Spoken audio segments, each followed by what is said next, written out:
కొద్ది నిమిషాలు మాత్రమే.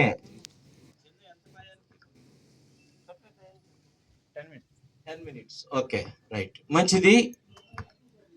కొద్ది నిమిషాలు మాత్రమే ఈ మాటలు మనం ధ్యానం చేద్దాం. 128వ దావీదు కీర్తనలో చదివిన విధానాన్ని బట్టి ఈ వాక్యము కుటుంబానికి సంబంధించింది. అయితే 127వ దావీదు కీర్తనలో ఉన్నది 3వ వచనంలో, కుమారులు యెహోవా అనుగ్రహించు స్వాస్థ్యము, గర్భఫలము ఆయనిచ్చు బహుమానం. కుమారులు యెహోవా అనుగ్రహించు స్వాస్థ్యము, గర్భఫలము ఆయనిచ్చు బహుమానం. పిల్లరా, కుమారులు యెహోవా అనుగ్రహించు స్వాస్థ్యం అంటే దానికి అర్థం ఏంటంటే సొంతం కదా. ఈ లోకంలో ఏది సొంతం లేదు, అవునా? చిన్న ఎగ్జాంపుల్ చెబుతున్నాను.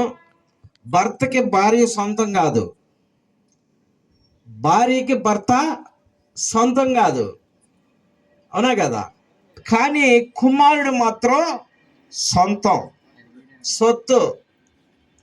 నా కుమారుడు అని చెప్పుకోగలటానికి ఎవరిని చెప్పలేరు నా కుమారుడు అంటానికి.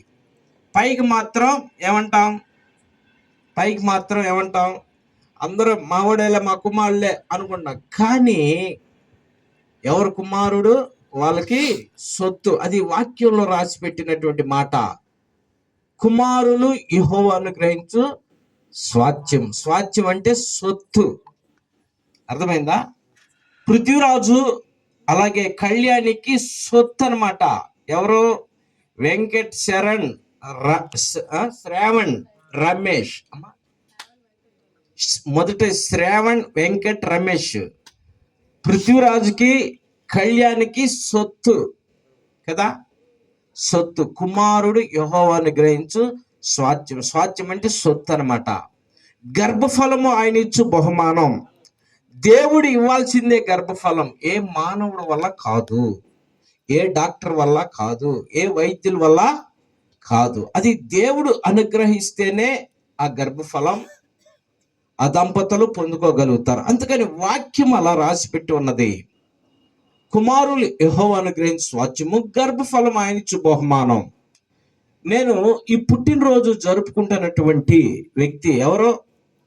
శ్రావణ్ వెంకట్ రమేష్.